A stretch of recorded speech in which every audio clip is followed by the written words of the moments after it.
Hey guys, I wanted to do a quick review here. I'm going to review an article, first live stream, so we'll see how it goes. Anyway, this is an article called Using Design Thinking to Create Culture Change. It came from the website innovationtraining.org, which is the website of Darin Eich, Dr. Darin Eich. He's a trainer in Madison, Wisconsin, who's doing some really cool stuff with design thinking. This article wasn't written by Darin. It was written by Luke Battye and Hema Bakhshi. Bakhshi.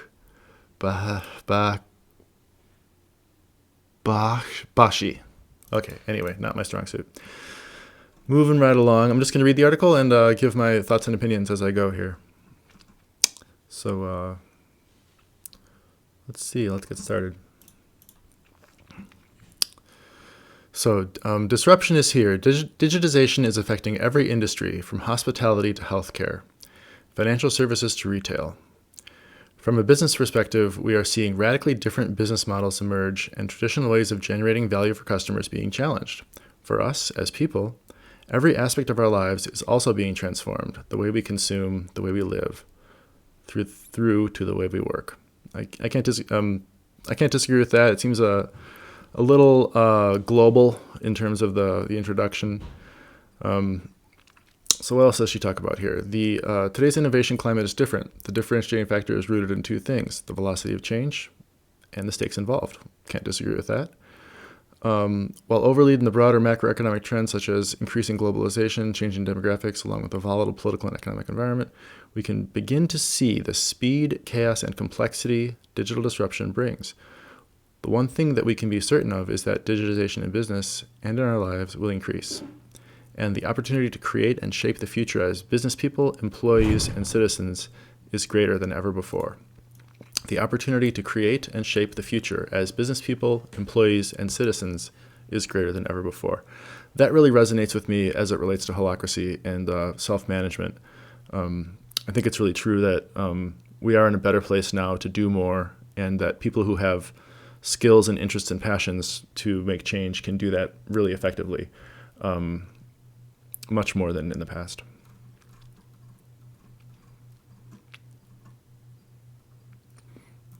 Rapid change is becoming the new normal. It certainly is. That's why we need organizations that can adapt and change. Whoops. There we go. Rapid change is becoming the new normal. So that's definitely true, and that's one of the big things that holacracy and self-management bring, the ability to adapt and change on the fly. And that's one big problem with traditional business structures, is that they can't adapt and change as quickly. Things have to go all the way up the pole and then all the way back down. For digital businesses, these startups and scale-ups who have the ability to drive innovation, rapidly penetrate and scale faster, this represents a great opportunity.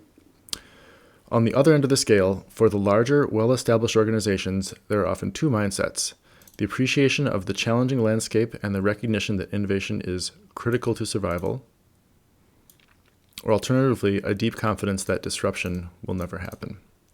And obviously, I'm in the prior camp. Innovation is critical to survival, and hopefully if you're watching this, you're in the same camp. She talks briefly about Amara's law. This is a researcher, science, and futurist, and his notion suggests that we tend to overestimate the effect of technology in the short run and underestimate the effect in the long run. And I think that that's a good thing to keep in mind. I don't know if it's entirely true. I'm going to keep moving down a little bit. This line: it's not all beanbags and foosball tables. Disrupting is difficult. Man, this really rubs me the wrong way. For me, innovation and self-management is not about having a ping pong table or free beer at the office. It seems like a really kind of, I guess I can appreciate, writing an article that contrasts a lot of like modern startup, the things that people get excited about when they think about, a Google or a Pinterest, going to work for one of these companies. But really, beanbags and foosball tables, that's really just appealing to millennials. It's appealing to a younger workforce. I don't think it has anything to do with some of these terms that she talks about resilience, drive, grit, which is actually exactly her point. What is less discussed is the resilience, drive, grit that's needed to survive. Innovation is hard, and it's no surprise. Many recognize the need for change, but simply don't know how or even where to start. That resonates with me quite a bit. And a great place to start is by introducing evolution into your organizational structure, using a system like Holacracy to self-manage, where the organization can actually start to change and evolve over time without the need for any master designer. That's a huge one. Don't know how or even where to start. Well, I know a company that can help you with that. I just spent the past 4 years at Holacracy 1, and they are far and away the most brilliant people I've ever met as it relates to implementing self-management in Holacracy.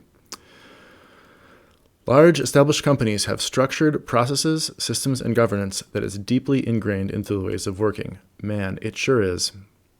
Changing how you work, changing how people relate to each other is so hard. I mean, even within really innovative organizations, getting past getting through the previous ideas about how to relate to power and how to work together is incredibly difficult. And I don't have the answers for how to do that, the best at all.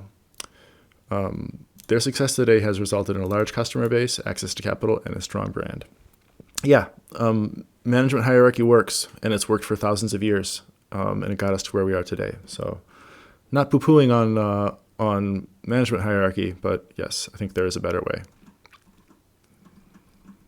A deviation from the norm can potentially pose a risk to this steadfast success.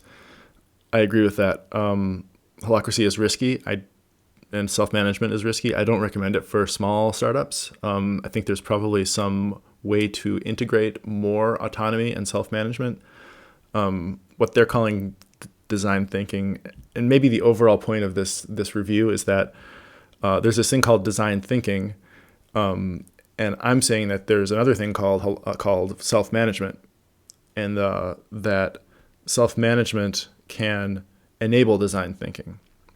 So I'm curious about actually what the details of design thinking are as the author describes it. Here we are unconstrained by a lack of past experience, which provides the permission to test and experiment, to fail but to learn. Yep, and that's Silicon Valley fail fast kind of thinking, which I totally love. I'm from that ilk. The trick is not to blindly discard what has made you successful today and simply recreate the latest digital tactics, but to challenge the assumptions that have underpinned past successes and stress test the way you create value for your customer, shareholders, and people. This is definitely a design thinking concept and doesn't relate to self-management as near as I can tell. Again, self-management gives you a structure in which to do stress testing and experimentation, but it doesn't tell you how to do it. So perhaps I have some things to learn about design thinking yet. So what do you do when there's no best practice? We make sense of the world around us. The way we make sense of the world around us needs to evolve. Previously, our environments were simpler. It was easier to assimilate information, categorize, and quickly identify where best practices existed and follow suit. As complexity increases due to the rapid pace of change, we are now required to sense, probe, and analyze changes, and even act, in order to deploy emergent or novel practice. This totally speaks to me in terms of self-management and creating agile organizations. As the complexity increases due to the rapid pace of change, we are now required to sense, probe, and analyze changes, and even act. Sense and act. Yep, that is what self-management's all about, and that's definitely what Holacracy is all about. Introducing the ability for the organization as an entity, as an organism, to sense and act.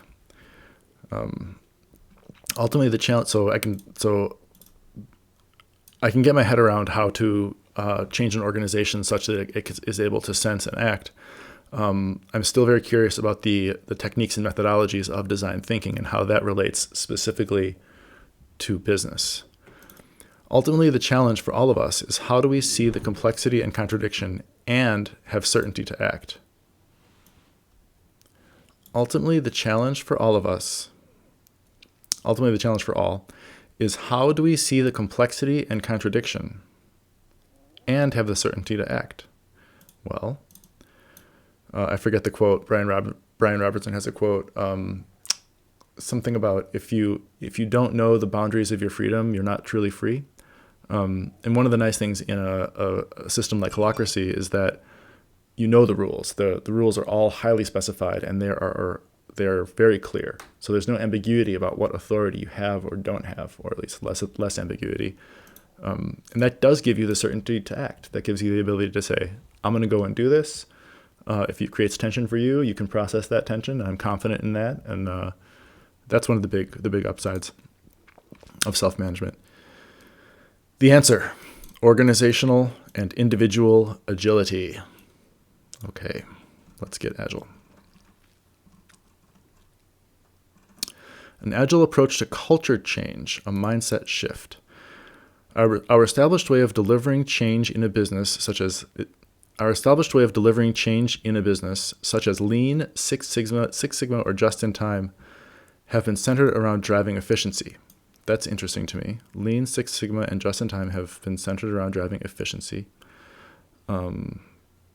Okay, I don't disagree with that. In simple terms, creating the same output with less resources. This has allowed us to reduce flex, waste, and redundancy in our processes. In doing so, the byproduct is that our organizations become brittle. That is what I don't agree with. Well, maybe I don't really have my head around what they mean by lean. If it said agile, I would definitely disagree with that, because, being brittle and being agile are opposites. So I guess if lean is really just about reducing waste, that would make sense to me. I know that, in the lean startup, they talk about the build, measure, learn cycle, which is more about responding quickly and less about simply reducing waste. Interesting. The problem we face when something comes at us out of left field is that we do not have the time, money, or labor to be able to deviate and respond. Our ability to operate with agility is limited, yet more important than ever before. As business people, let me get my scrolling right here. As business people, we need to be able to sense the changes in our internal and external environment and deeply understand how it impacts our business, shareholders, employees, and customers. Sense the changes. You won't have to listen to me for long to know that that's what I'm all about, is helping the organization sense change, and those sensors are the people that are doing the work. The need to be able to collaborate effectively using collective intelligence to truly make evidence-based and data-driven decisions. I would like to learn more about that. So far, in my experience of self-management, how people, the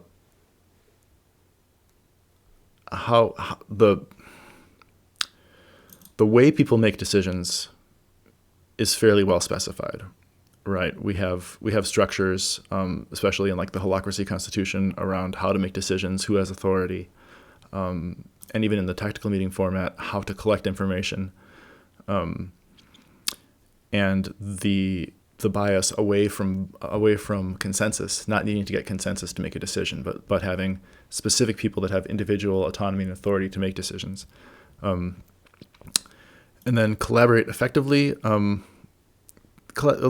feel like healthy teams are able to collaborate pretty effectively. The polarity, the really interesting polarity to there is the difference between the collective, the consensus, the intelligence of the group, and the individual making a decision. A great place where this stands out for me is in a Holacracy strategy meeting. In that meeting format, everyone is there to help the lead link of the circle. The lead link gets to make the decision. There's one person who's making the decisions about the strategy of the circle. and everybody's input is invited. So that's a nice way to combine both individual authority and clear authority with the collective intelligence. We need to deploy dynamic tools and techniques that enable us to anticipate, test, learn, and pivot when creating new processes, products, and solutions. Amen. How about a meta framework that lets us generate any technique we want, any process we want inside of a larger framework, which is what Holacracy is, for example. The future is humanity. The opportunity is ours for the taking. As people, our natural aptitude for creativity, navigating complex social interactions, and our sensory perception puts us in a prime position to develop and strengthen an agile mindset. Okay? As the world continues to change at pace, this is one skill that will help us continually reinvent our businesses and ourselves. What's the skill that will help us? Our natural aptitude will help us. Okay, I agree. Take control and change. Take control and create change with design thinking. We want to share some of the considerations that we've seen make for successful cultural change, from large financial institutions through global energy conglomerates. So they're talking about large organizations here. The value of design thinking is that it focuses on problems that are complex by nature and on problems that are focused on people. The steps broadly follow design thinking philosophy: immerse, frame, ideate, prototype, test, but with some important nuance that's specifically relevant for navigating change in larger organizations. I'm very interested to learn about this. I think I have some homework to do. 1. Build a tiger team. You need a team to deliver change. You should assemble a group of 7 to 10 individuals who bring unique perspectives to the table, HR and finance, for example. These are people who will ultimately be responsible for driving change through various departments and business units of the organization. You're looking for people who can help lead change at different levels in the organization. These are the people who will go through the journey with you and help you shape the plan. Great, so now we're getting into some concrete steps here. Building the team. And it looks like we have a series of roles here. The roles you'll need are the sponsor/decider. This is the person who is funding the project and will be needed to make strategic decisions on direction. Fantastic, single decision maker. Naysayer. This is the person who is often overlooked but has great ideas about the real issues and barriers in your way. You'll want one of these people in your team to help you focus on the right problems to solve. Interesting. I think it's important to represent that position. I don't know that it maps to a person necessarily. And again, this is me with no knowledge of design thinking, being completely naive and just kind of reading the article. Functional expertise. People from different parts of the organization who will be affected by the culture change and who will ultimately be responsible for helping move the organization through the business. Yes, sometimes called subject matter experts. A lot of the startups I've worked for will be, you'll have you'll have engineering, design, business, and then a subject matter expert or somebody in that role who you can consult with on specifically any aspects that affect the organization or any aspects that affect the product you're delivering as it relates to the specific domain. So yeah, you got to have subject matter experts, or what they're calling functional expertise. Middle management. Consider including people from the middle of the organization, where initiatives often falter. I have no knowledge or experience of what that actually looks like on the ground. Project manager. Dedicate some resource for the help of scheduling meetings and sessions and documenting actions. Let's see. I'm going to read this description again. Help scheduling meetings and sessions and documenting actions. This sounds very much like a secretary in Holacracy. In fact, there is a very clear set of responsibilities for the secretary in Holacracy. I'm really tempted to fire up the Constitution or Glass Frog and show you what those are specifically, but maybe we'll do that in a different video. If that's exciting to you, leave a note in the doobly-doo below. It would be very interesting to me if we could generate some more ideas out of this little live stream here. But it's interesting that they call it the project manager. Learning. Building your team is critical. Work with your sponsor to identify the departments or business units to engage. Building your team is critical. Work with your sponsor to identify the departments or business units to engage. Okay. 2. Behaviors first, culture second. Yes! Love that. One of the things I learned working at Holacracy 1 was that what we care about in the organization is behaviors, actions, commitments, not so much cultures or beliefs, right? Everyone's entitled to have their own beliefs, their own culture. And if you require someone to believe a certain thing, are they necessarily autonomous? That's a really interesting point, and something I learned a lot about working at H1. Culture is a slippery fish when it comes to definition. Clearly it exists. Clearly it exerts huge force on how people operate. But when we try and change it, we realize it's like chasing a shadow. I think that's really interesting. Culture is the aggregated outcome of how people in the organization normally behave. It is the zoomed out view of the values and norms that drive individual or group behavior. But tackling that zoomed out view is impossible without getting into the drivers of culture, the behaviors people live and breathe every day.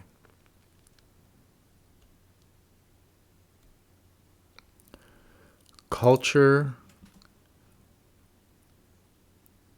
is the values and norms that drive individual and group behavior. Tackling that zoomed out view is impossible without getting into the drivers of culture, the behaviors people live and breathe every day. This seems circular to me. The behaviors drive the culture, and the culture drives the behaviors. This is where the rubber meets the road. The tangible, hard stuff that you can observe, understand, influence, and change. It's when we focus on this level of culture, the day-to-day behaviors, that we can make small changes that have dynamic, dramatic consequences. I totally agree with that. Changing the way people work and relate to each other is a great way to affect change. Take one client of ours who wanted to create a culture of innovation in their business. That sounds like danger right there. They identified that the most common excuse for not getting involved in innovation projects was not having enough time. Their response was to wage a war on time wasted. They worked out that if they could take the average meeting duration from 60 minutes a day to 30 minutes a day, they could free up 1 day per month for every one of their 2,500 employees. Interesting. Their response was to redesign company meetings and look at new ways to structure and train meeting etiquette. I love that. Some of my favorite things about self-management and new ways of working better together is the meeting formats that I've learned. I think everybody should be doing tactical meetings. I mean, if you know me, you probably know that. Anyway, the simple behavior change of how meetings are run has big consequences. The more time to engage in other desirable behaviors, as well as the message to everyone that we value your time and we want you to be proud about how you invest your time. This was met with unanimous praise from employees across the business. I love this paragraph. One of the ways that Holacracy really exemplifies this is that in Holacracy, all meetings are optional. You only come to a meeting if your roles require it. And so to read that one of the big successes that this company discovered was respecting people's time, and that changing the way a meeting is run has big consequences. Oh man, I just love that. This is good stuff. Learning. Think about the day-to-day behaviors you want to see lived in the organization in 3 years' time. Your task for the culture change project is to understand what's blocking those behaviors now and what would enable them, and therefore how the organization can develop initiatives and interventions that facilitate those new behaviors. 3 years, huh? I would propose that you go in and change the meeting formats now and then let tension drive what happens next. Give people the tools to change on their own. Don't drive their behaviors specifically. I'm sure it's probably a naive view, but maybe naivety is one of my strengths. The power of tiny gains. 1% every day. 1% worse every day. 1% better every day is a big number. 1% worse every day is a small number. Improvement or decline. Well, that's a chart. It's a marathon. It's a marathon, not a sprint. Culture change takes time. Don't expect everyone to get on board with new ways of working in year one. In truth, your first year will be spent laying the foundation for change, changing systems, removing barriers, and over-communicating the vision and roadmap. It is very challenging. And I think that's one of the reasons a lot of movements towards self-management specifically fail. I would be really interested in learning about how to do a better job of this, about how to make it easier, about how to make it feel more painless for the people that are actually involved in the changes. You'll focus on your systems, removing barriers. You'll focus on your early adopters in year one. These are the people who are naturally interested in adopting new ways of working. Don't set yourself up for a fall here. Change takes time, and you should be setting expectations internally that your first year is about learning and experimentation. Yeah, I agree with that. Year 2 is a rollout and adoption, and year 3 moves towards these new behaviors being self-perpetuating. A lot of this gets into what I've heard called habit change in the past. And yeah, learning new techniques is difficult. I think that a great way to do it is to get some meeting formats that can create an environment where people become habituated to getting more self-reflective about their work. If you know anything about like Holacracy, for example, you know all about this idea. I would love to chat with anybody who's interested in that topic too. Learning. Ensure your team understand what success looks like in each phase of the change. Don't under-celebrate progress in year 1. Boy, yeah, that's a hard one. When things are not going great or when the outcome isn't perfect, it is hard to celebrate it. But really, small changes can have some really, really good value. Oh dear. Help your team trip over the truth. Teams leading culture change tend to be senior, and rightly so. They also tend to be quite disconnected from the reality of employees and customers. This is why with something like Holacracy, you're putting the people that are making the decisions, the people that are making the decisions are the people doing the work. And I think there is an interesting disconnect between the senior people and the people and the employees and customers.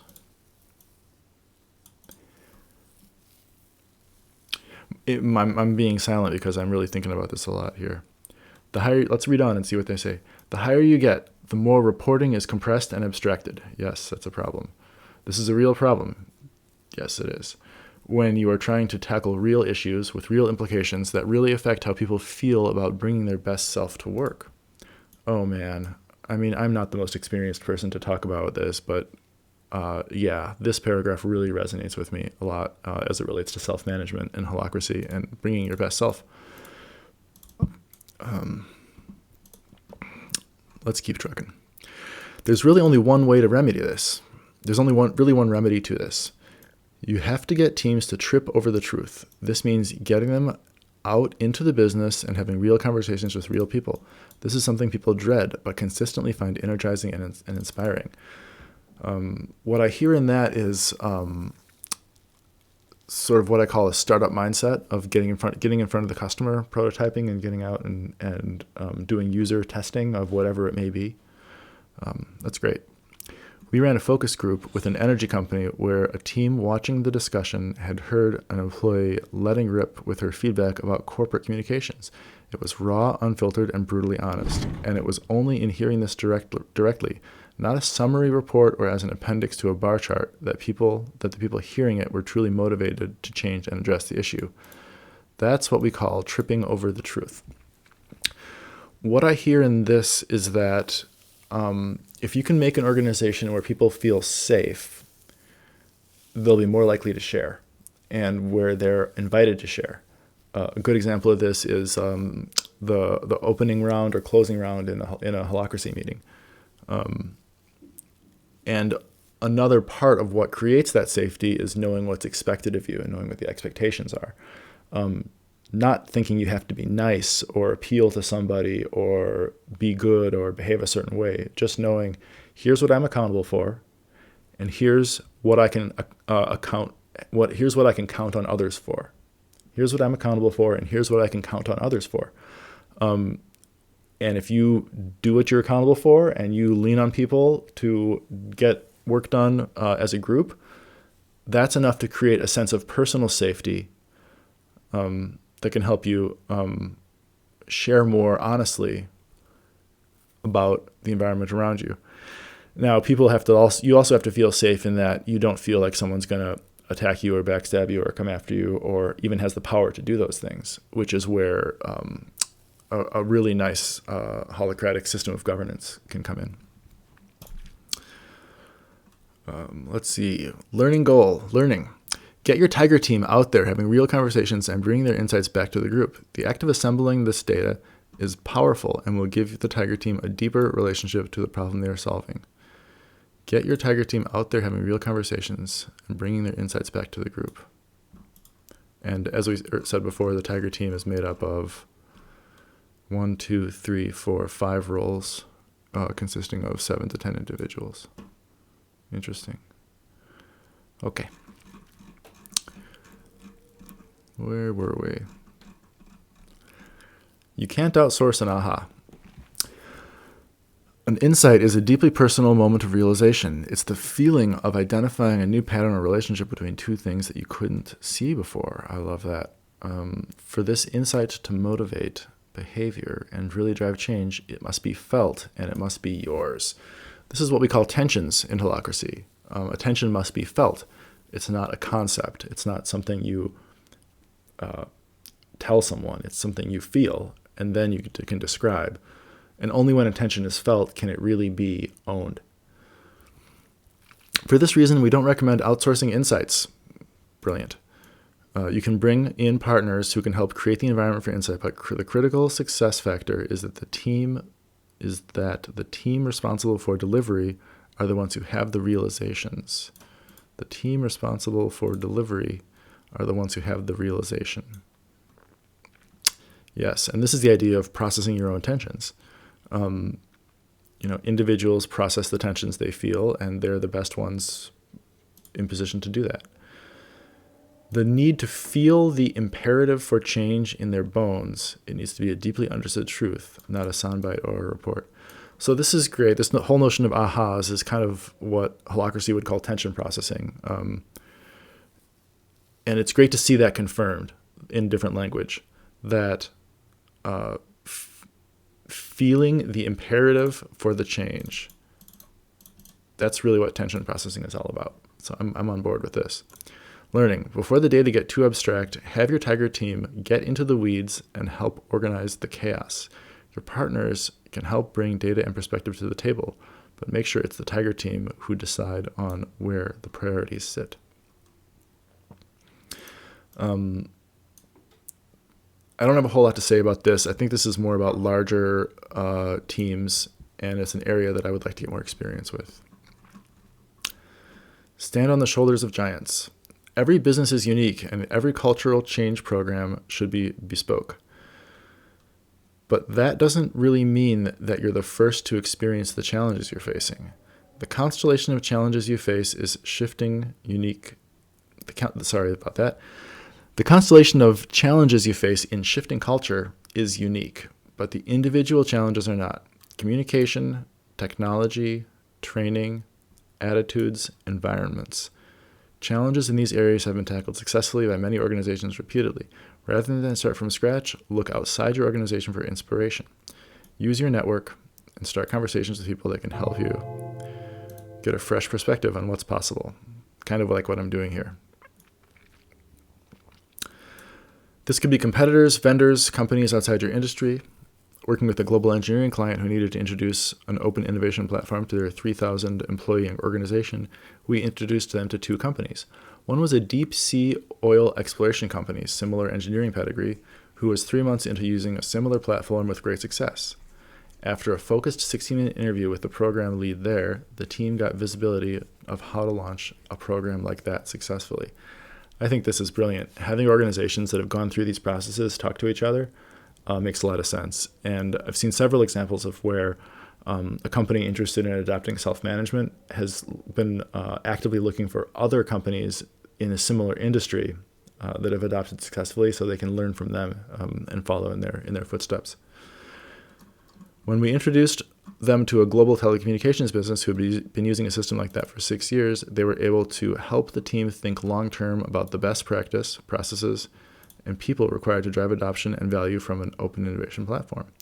These 2 conversations saved the team 12 months of trial and error and helped them put their best foot forward at launch. I think this is a great example of why adopting something like Holacracy makes a lot of sense. What I learned about how Holacracy was developed, and Brian will tell you this too, is that it really comes from concrete trial and error and actual experience doing self-management and refining processes and making mistakes. That's one of the great things about Holacracy, is that it's not theory. It's grounded in actual experience. Learning. There are hundreds of organizations out there who can help you get a fresh perspective on the challenges you face. Connect with them. Amen.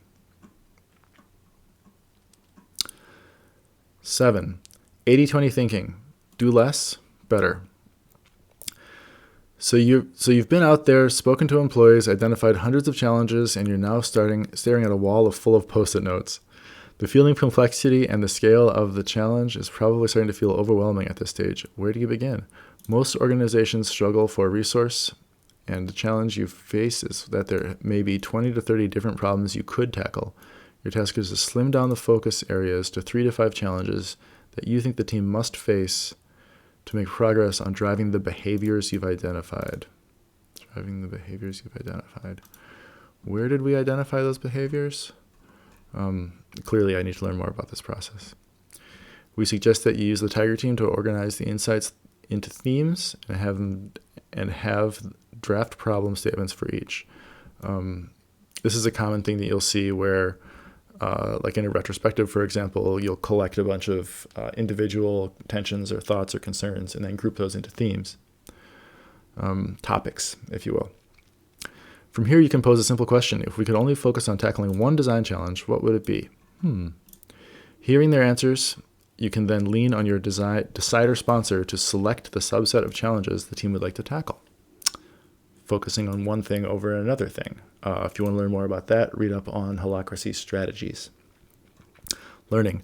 Don't try to tackle everything at once. Change is a journey. Focus on the items that will deliver short-term impact first to build confidence. And remember, do less, better. And here's a picture. Complex. The relationship between cause and effect can only be perceived in retrospect. Probe, sense, respond. Emergent practice. Complicated. The relationship between cause and effect requires analysis to some other form of investigation and or the knowledge sorry, I just got distracted. I was thinking about my lunch. The relationship between cause and effect requires analysis or some other form of investigation and or the application of expert knowledge. Sense, analyze, respond. Probe, sense, respond. Sense, analyze, respond. Novel practice. No relationship between cause and effect at the system level. Act. Sense, respond. Chaotic. And simple. Best practice. The relationship between cause and effect is obvious to all. Sense, categorize, respond. That's nice. 8. Learning is greater than thinking. No plan survives first contact. It doesn't matter how good the insights, the reality will never be quite as you expect. That's why it's important to have an organization that can change structurally with agility. The complexity of the environment will dictate our approach. Simple environments allow us to quickly apply best practice. Complicated environments require slightly more cross-functional thinking and so we can be satisfied with good practice. This is something I struggle with a little bit, and something I've noticed in the maybe less mature holacracy circles that I've worked in. Holacracy tends to create this environment of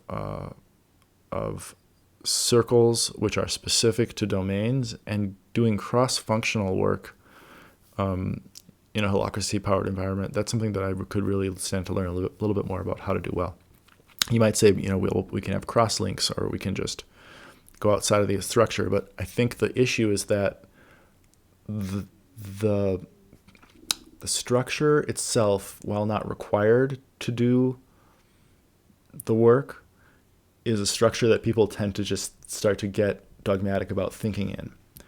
You give someone a new structure, a new way of thinking, and then everything starts to look like that kind of a structure. And I think that's one of the potential caveats, and one of the ways I'm trying to learn to work with new organizations, to appreciate and respect their old ways, while not their old ways. To afford enough flexibility within the holacracy system to let them do, to allow teams to have flexibility, but also structure. That's a terribly summarized way to say it. Anyway. From the moment we move into complex environments, namely most systems and certainly most organizations, our approach needs to change. We've moved beyond the best practice, and now we need to create an emergent practice. This means testing and learning quickly. I know how to do that. This is where most culture change programs sit. The system is too complex and predictable, and while you have a great sense of where to move next, the only way to get data to support decision-making is to create it. The only way to get data to support decision-making is to create it. I think the underlying idea here is that, or the presupposition here, which I think I would disagree with, is that change is hard and slow. If you can make change fast and easy and incremental and safe, then you don't have to have these long cycles of figuring out where to move next, which kind of goes back to this idea of testing and learning quickly. Get your Tiger team to prototype solutions and start having conversations. A design sprint methodology can work here, but don't get too hung up on the fidelity of your solutions. This is classic kind of lean startup thinking. Even a sketch that you can sit and have a good conversation with can teach all manner of valuable things. Encourage your Tiger team to use quick lean experiments on new initiatives and build out data about where to move next to drive the behaviors you want to see.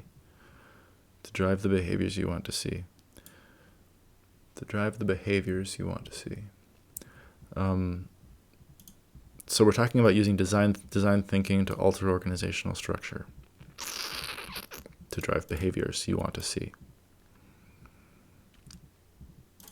There's a lot in this little bit here, and I'm not going to go into it now. Learning. Build out dirty data quickly and cheaply, and use this to build internal confidence in the directions you want to take. Well, that's just smart, startup thinking, which might be, which is incredibly valuable and might be very innovative to larger organizations. A lot of people with my background would say, well, yes, of course, let's just do something quick and get it out there and see how it goes, and then iterate. Be bold. You're organizational explorers now. There's no instruction manual for culture change in your organization. You can read books, listen to podcasts, and review case studies all you like, but you need to recognize that the system you want to change is complex and often unpredictable. Perhaps it's too complex and too unpredictable for you to even be able to reason about. We talk about this with chaos and weather systems and weather patterns. We don't try to command and control predict how the weather is going to be. It just doesn't work. It's too complex. So the solution there is to enable the system to support whatever comes up and change dynamically. This is where self-organization and holacracy and agile organizations really really shine for me. You are the explorers mapping the landscape, understanding the typography of your company's culture, and experimenting with different pathways. Some will be dead ends, others will reveal incredible opportunities. Your job is to explore diligently and with pace. It's through this process of discovery, collaboration, and experimentation you'll help your organization develop new competencies, confidence, and behaviors in the future. This is a great closing paragraph, and I really appreciate what the author is saying here. What I don't like about it is that it seems to suggest that only the Tiger team is responsible for this, or only the change initiative. In Holacracy, for example, every partner in the organization is doing these things all the time. Exploring, sensing, and developing new skills and competencies, and acting on them, changing governance, bringing ideas to people, making pitches. So I can see how the audience of this article is, more like management level folks. But I would pitch those folks to, I don't want to use the word empower, but to make it so that everybody has the opportunity to do this. Get yourself out of the way. As a leader, take yourself out of the equation and create an organizational system, an organizational organism that can grow and change over time. Okay, thanks for watching. This is my first live stream reviewing an article. I hope it went okay. I hope I didn't sound like too much of a jerk. I really want people to have a better experience in life and more fun working together. That's really what I'm about. Please, if you have any thoughts or comments, leave them below. I would love to interact a little bit, and I always love a subscription because I like it when that number goes up. It feels really good, and it doesn't cost you a dime. And if you want to talk about self-organization, hey, please reach out. I'll leave my email in the description. Thanks for coming.